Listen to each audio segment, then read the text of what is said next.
Every writer knows the best conversations about writing don't happen in classrooms or symposia or any fancy place like that. They happen at the bar, usually after deadline. That's the vibe we're going for here. This is The Other 51, Conversations with Writers About Writing. I'm Brian Moritz. Today's guest is Lisa Wilson from The Undefeated.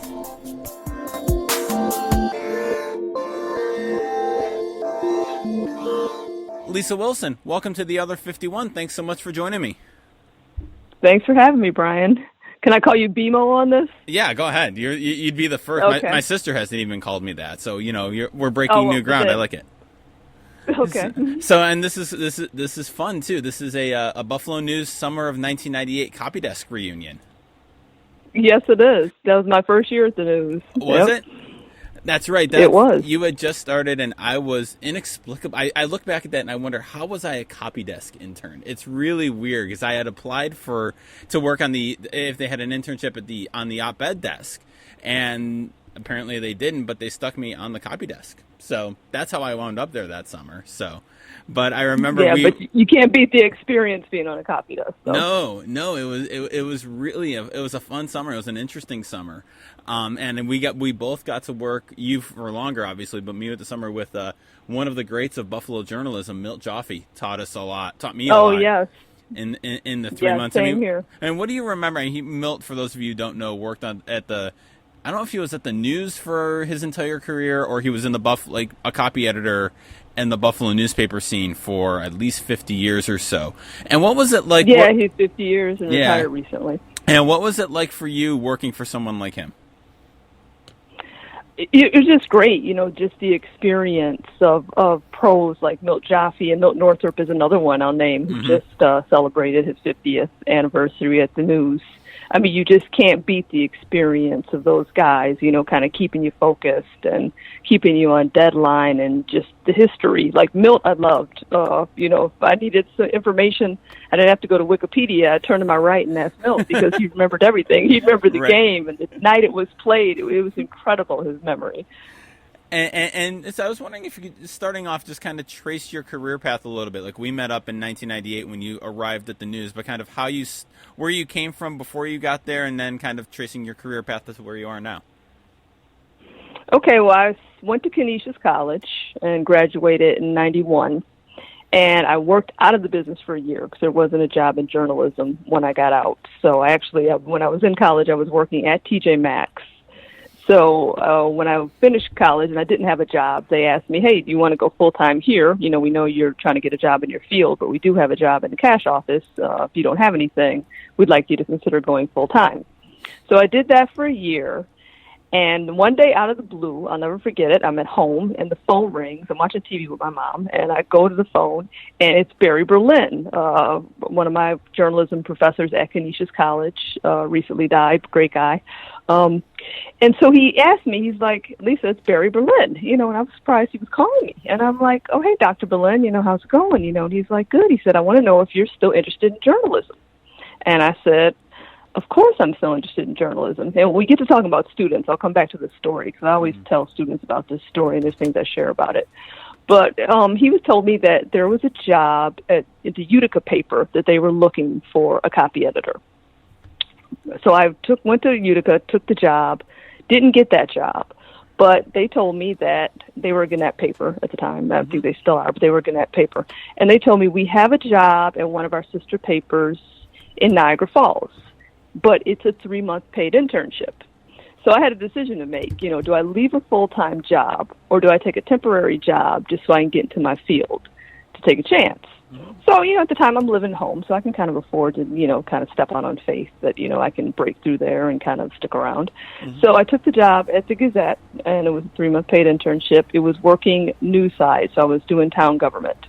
It wasn't what I wanted to do. Ultimately, I always wanted to be in sports. But it was great just to kind of get the experience, go to meetings, write on deadline, and kind of just get that background in news. So before my 3 months was up, they had an opening in sports. So they said they were going to move me over to sports and keep me full-time, which was great. So I got a job in sports, covering high schools. At a small paper like the Gazette, you do a number of things. So I did colleges, I did high schools, then I covered the Buffalo Bills when our Bills writer left. Did that for 2 years.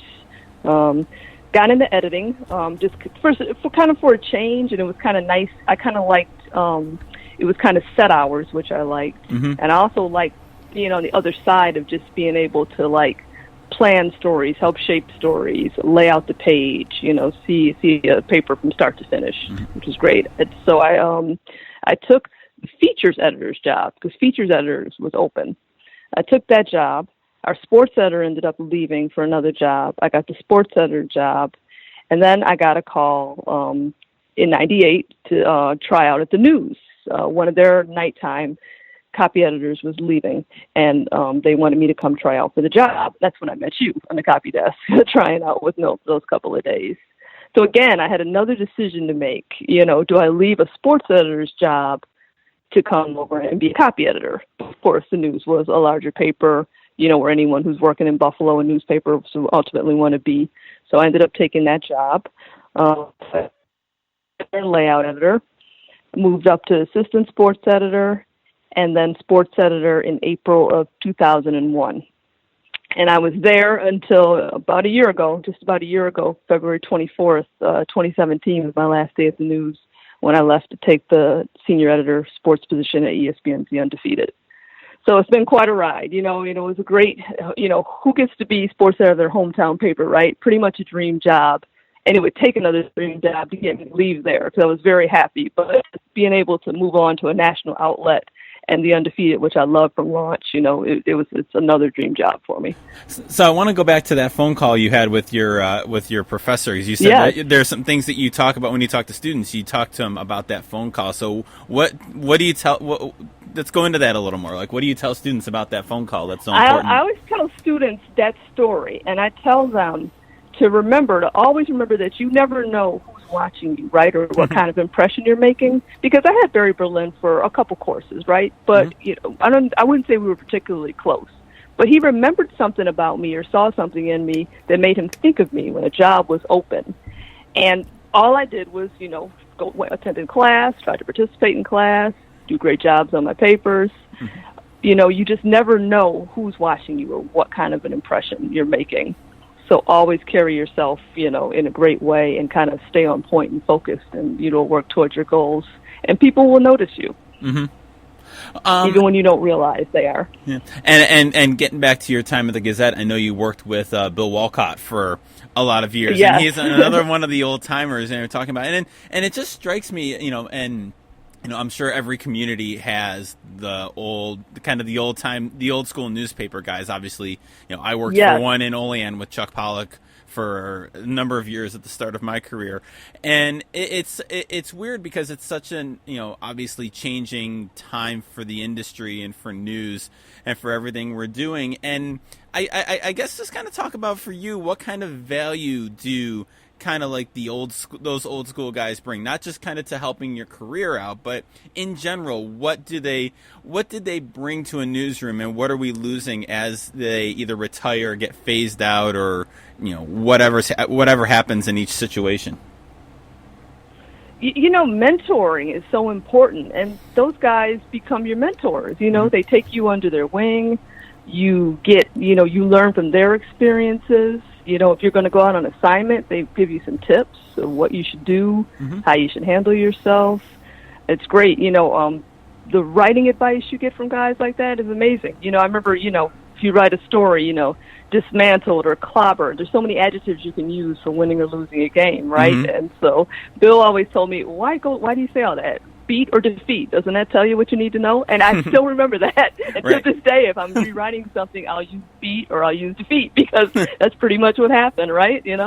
Right. When you win, of course. If you lose, you're going to use another term. Right. But yeah, those guys, you just can't beat it. So many things. Bill Wolcott gave me a Ready Reckoner. For people who don't know what that is, that's just a book for figuring out percentages of wins and losses for standings. And I still have that. This is Bill Wolcott, Niagara Falls Gazette. And I will pull that out sometimes, if I want to take a shortcut on doing the math. It's great. So I'm wondering if you could talk a little bit about, you've been at the Undefeated for just about a year now, and I'm wondering if you could talk a little bit about what your job looks like on a day-to-day basis. As sports editor, senior sports editor, did you say your title was? Yeah, well, it's called senior editor sports. Senior pretty much editor it's a sports. Senior sports editor. So yeah, I'm a senior editor because we have like senior editor for commentary, senior editor for culture. We have different verticals there, so I'm Sure. the senior editor for sports. Sure. So I'm wondering, what's your day-to-day job look like? So basically, it's coordinating the site's sports coverage, which, of course, because we're affiliated with ESPN, is a lot. Mm-hmm. And so it's just anything going on. Obviously, when I was at the Buffalo News, it was heavy on Bills, heavy on Sabres. Well, this is anything that's going on nationally I keep track of. And I have, a great group of writers under me, including the great Mark Spears, who covers the NBA, Jason Reed, who does the NFL, and a lot of great rising talent with Rhiannon Walker, Martenzie Johnson, Aaron Dotson, you name it. And they do a number of stories.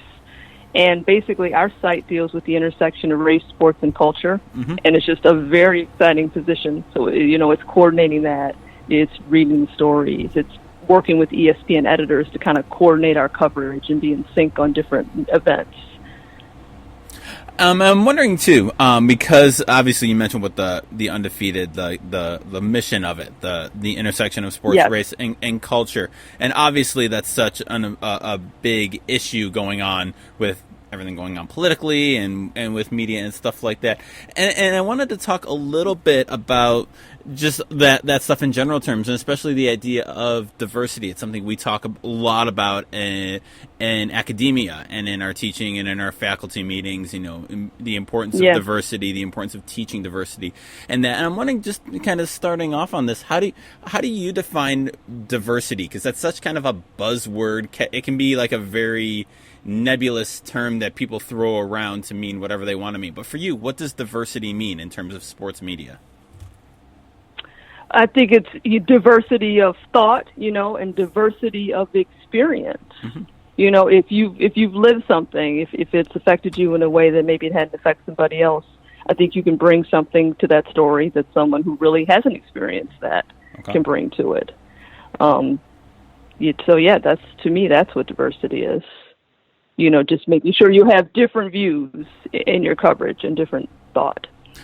And, I want to talk about this both macro and at a micro level, but at a macro level, looking at sports journalism and in terms of diversity, I mean, historically, it's been pretty bad. It's been a very white male profession. Things are better, but it's still, you look at the numbers that come out, it's still an overwhelmingly white male profession. In terms of the people who are working, to go, right? Absolutely. So, what are some of the steps? What are some of the ways, as a profession, that you've seen through your experiences, that sports journalism as a whole has gotten better in terms of diversity and can get better? Can still get better. Like, how do we keep going down that path that we want to go down? Like, how do we improve it? Yeah. So, I think the people used to ask me this question, for hiring at the Buffalo News and things like that.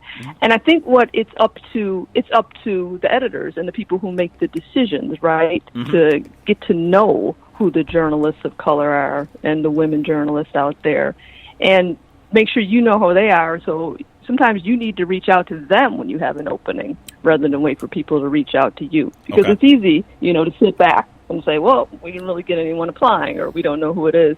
There's so many ways to find out who the journalists are. There's NABJ, there's Sports Task Force. If you want to diversify your newsroom, you can diversify your newsroom. It's just a matter of reaching out to the right people. And what are so? Forgive a horribly naive sounding question in the efforts of conversation, but. Break it down. Why is that diversity so important for a newsroom? Even if you take a city like Buffalo, which why is having a diverse newsroom so important to a community like that? Because I think the newsroom should represent your community. And you want to have make sure that you're hitting the issues that you should be hitting, and you just kind of want somebody at the table who might tell you, this is a bad idea. You see so many things happen, and people say, how could that get out there? Maybe you go back to, OJ was in the news recently, so the Time magazine cover where they targeted his face, where it's like, didn't someone think that's a bad idea? And we just had this whole thing with the H&M ad, right? Where we're like, okay, maybe if they had some more diversity, in that company, that would have never happened. Right. So I think it's important for that, just not only for like diversity of thought or shaping stories, but maybe someone to just say, wait a minute, we should probably think before we proceed with this. Yeah, I mentioned the example I bring up in class a lot when we talk about this is, and this is, I think, it was an anniversary recently, the Dr. V's Magical Putter, that story on Grantland several years ago about the transgender woman who ended up committing suicide because of the way the story was being reported about she had made a golf club that it turned out to be she was kind of a fraud and turned also transgender in the middle of transitioning, and the reporter outed her in the story and she ended up committing suicide on it. And I remember the overwhelming idea behind that was, without someone from that community at the table or that they could talk to, no one thought twice about it, as opposed to you take this to somebody at that table, like you said, and they could say, no, here's why this is a bad idea, with the experience that they have that, I as a white guy wouldn't have and wouldn't know to have.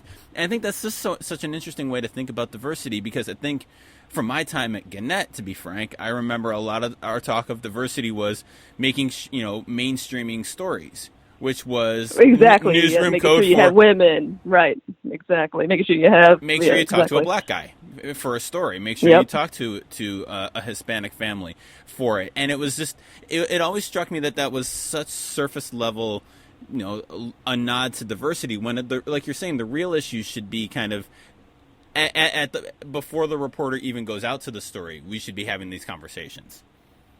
Absolutely, yeah. And and when you have diversity in your newsroom or sites or wherever it is, in your boardrooms, you're going to have those discussions. It's only natural, right. Not even do meetings, you're going to have that every day, all day, right.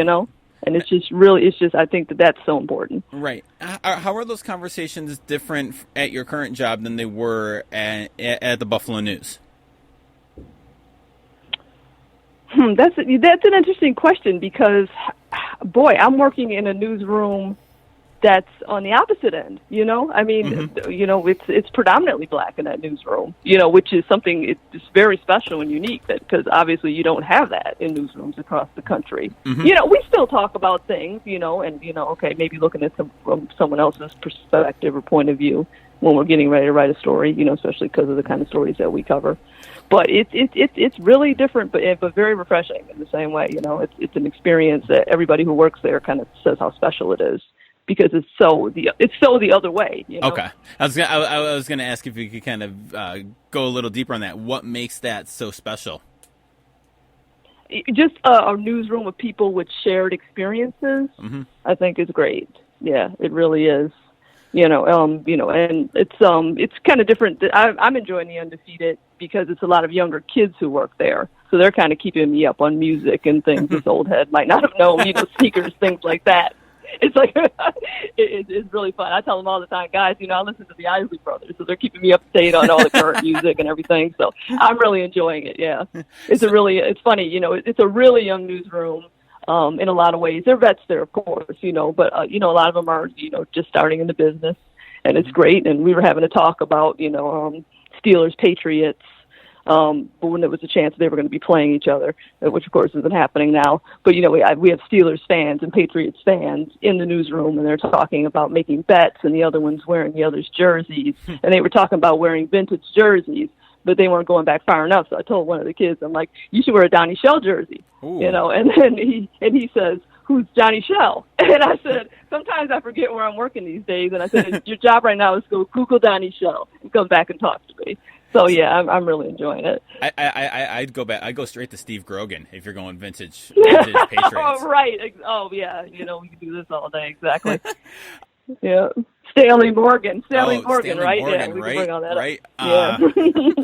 Yeah. So when you talk to classes about this, and as someone who teaches this, I'm curious, kind of on a more micro level, like how can an individual writer, an individual journalist, a student journalist, be, especially if you're, talking to a predominantly white audience, like I tend to have in my classes, what's a way to kind of get them to be better about being more diverse in their stories and their sources and their news judgment?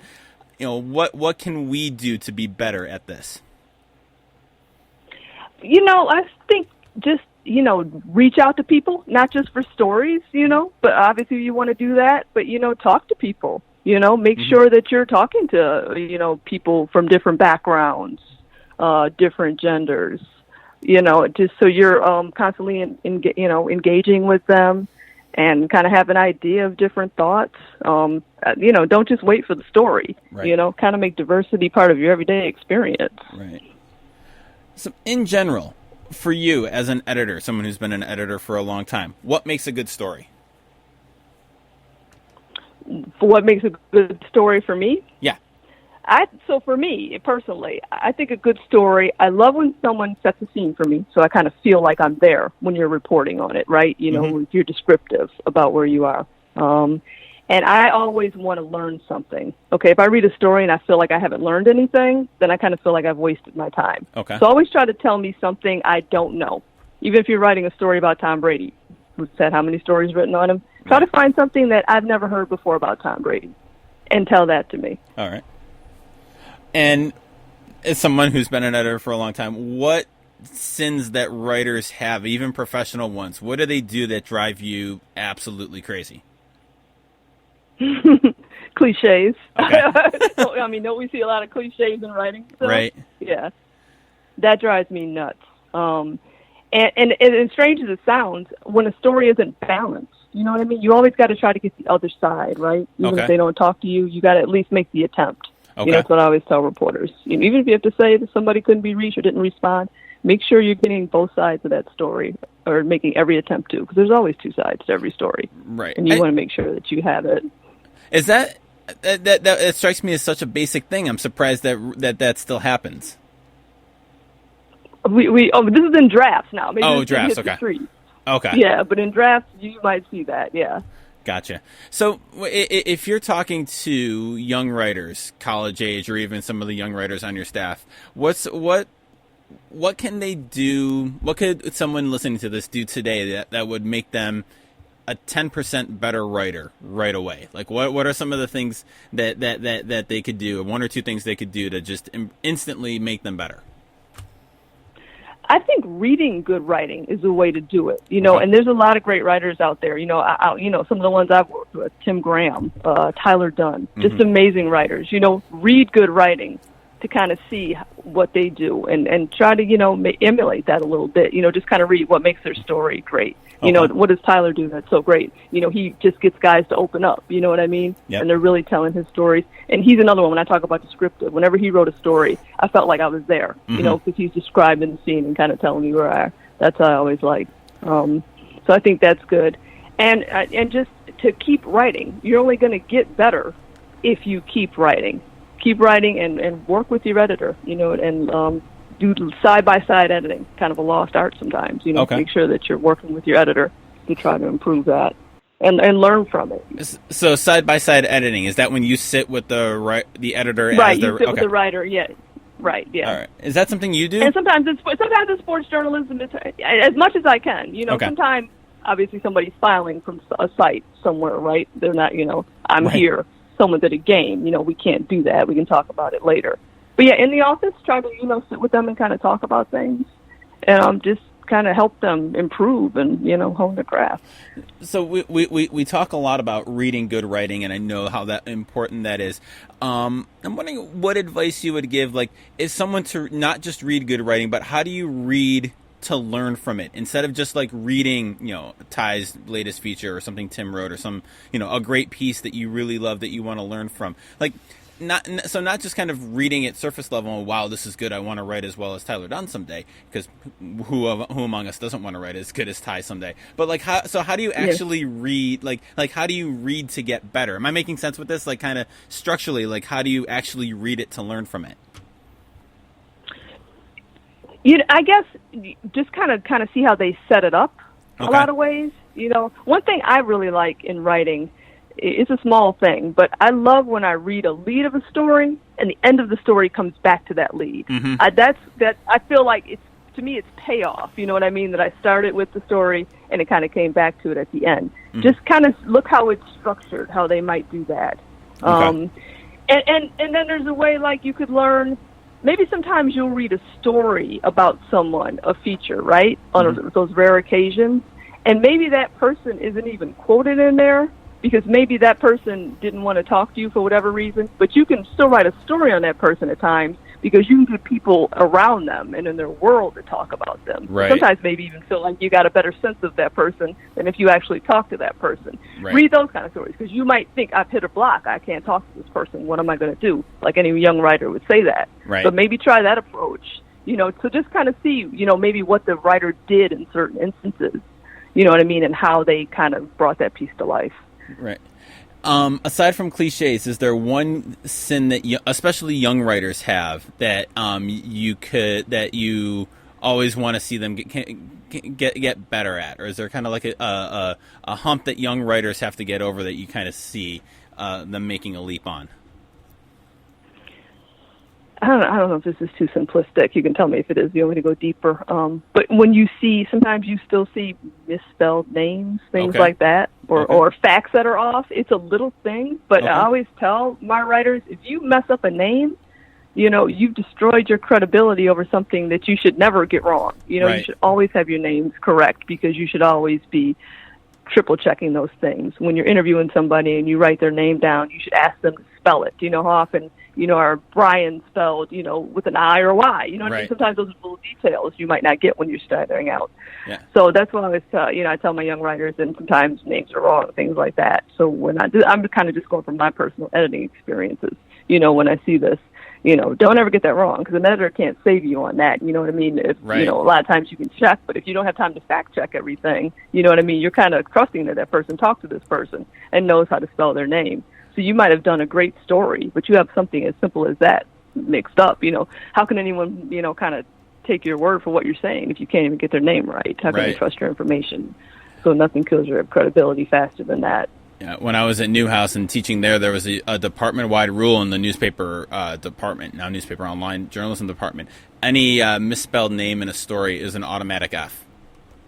Yeah, right. Yeah. So pay attention to those little details, and sometimes those get lost. And I'll say, hey, sometimes, so we have a system of editing where sometimes a copy editor will read behind me and maybe they catch something. And maybe that's the simplest thing in editing sometimes. You know what I mean? Maybe I'm restructuring a story and doing some things, worried about the headline. Mm-hmm. And I've let like a date or something get past me, you know what I mean? Or something so simple. And if that hits the streets, it ruins the work that you've done. Right.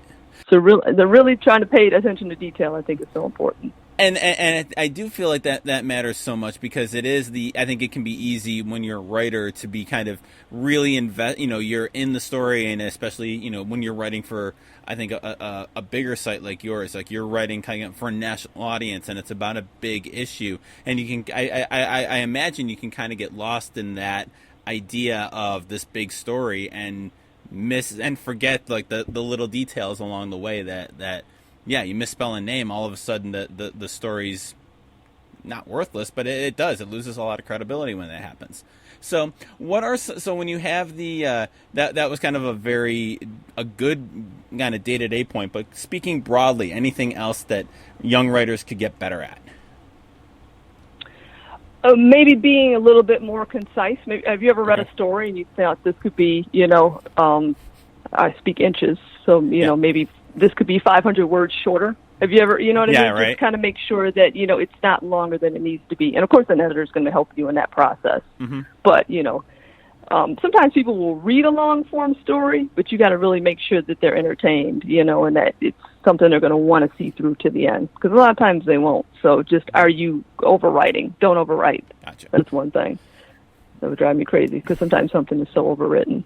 Right. And how is that? How much of probably not as much for you now that you've been doing this for a number of years, but early on in your career when you get a big long form story like that, and the writers are always very territorial about a story like that. I mean, is that how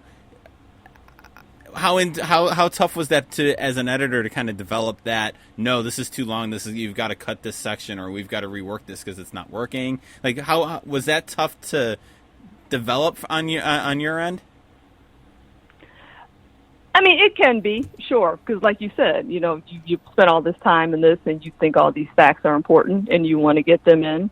But I think it's a give and take, right? Maybe there's one section that they really want to get in, really want to keep in. Maybe you keep that in and try to get it elsewhere. Okay. So you really feel strongly about this. Where else can we take it out? That's kind of a way I think that you can do it as well. And hey, sometimes newspapers is deadline, right? So if you're just on deadlines, you're just going to cut it anyway, So, but if it's something that's, hey, you got to do what you got to do. You got to be in a half hour, right? Right.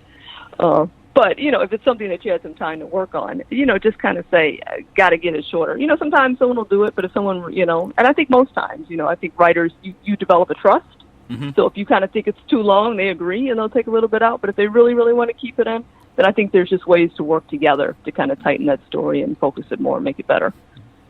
We've talked a lot about being young writers, but if someone is a young editor, what can they do to become a better editor?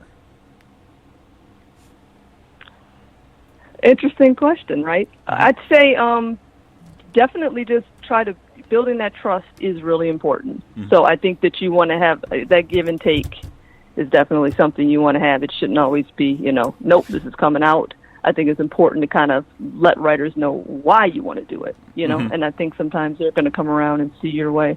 So I think that that's really important to just, you want to establish that relationship with your writers. They have to trust you, I think, in the whole process. And vice versa. The advantage of having a wife who's a copy editor is I have built-in trust with my editor, but I also know that she's been on the podcast. She's an excellent editor, and I do. Once you develop, you see her. I see her edit a piece of mine, and you see she makes it better, which is a sign of a good editor. She's able to work. She knows my voice as well as anybody, and she's able to make it better. And so you do have that trust. So I can send her something I've written, and if she does a lot of edits, it's not a personal, there's nothing personal there. It's very much, I know what you're trying to say. Let me say it better.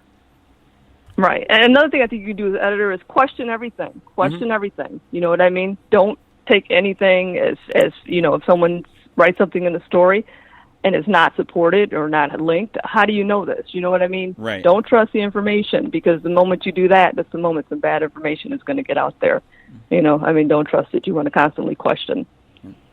And I think if you have that relationship with your writer, I think they know that you're just doing your due diligence. You know what I mean? You're not trying to, question the reporting skills. You just want to say, okay, where did you get this from? I want to make sure you supported this. So what's the best thing you've read lately? The best thing I've read lately would have to be something on the Undefeated. Well, we have some really good stuff coming out. We have there's a State of the Black Athlete, ESPN magazine issue that some folks from the Undefeated have written. Cool. So that's coming out, and that's pretty great, the stuff I've read in there. Yeah, that's certainly one thing, I think. And there's just a ton of good stuff on our site, so I don't want to kind of pick out one person, sure. But there's a lot of stuff in the Undefeated I've read that's been pretty great.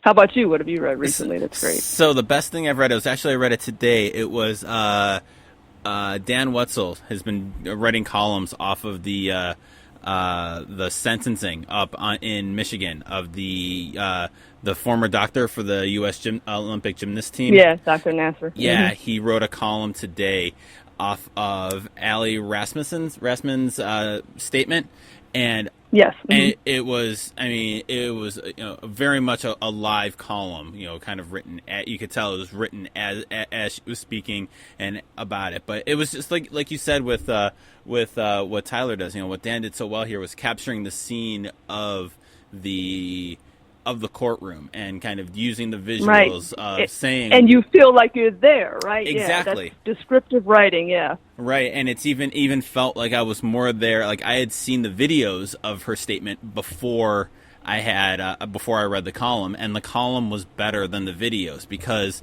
as a writer, like I say this to students a lot, as a writer, your job is to show me what I can't see from the highlight clip or what I can't see from TV. So looking around the room, and he's kind of describing everything that what Nasser's doing, what people in the courtroom reaction on it. And it was, for like a 600 word column probably written on deadline. It was just a beautifully written illustration of, and like you said, took me right inside the courtroom there. And you're going to stick with it, right? You're going to Yep. read that to the end because you feel like you're there. Exactly. Oh, see, I'm glad. See, the points I'm making, yeah, I guess it's not just me who's a fan of being there. The No. descriptive writing. That's good to know. I'm not off track with that because, like, I'm just speaking from my own experience. Someone else might find something else is great writing, Mm-hmm. I guess there's really no wrong answer. What's great writing to you, So I'm glad we agree on that. Absolutely. So, Lisa, if people want to follow you and the site and the stuff you guys are doing, where's the best place to do that? TheUndefeated.com. All right. Pretty easy to remember, right? Yeah. And we're on Twitter as well. The Undefeated is Twitter, Instagram, and Facebook, where you can read our stories. Lots of great stuff there. This was a lot of fun, Lisa. I appreciate you taking the time to be on the podcast today. I appreciate you having me. Thanks, BMO.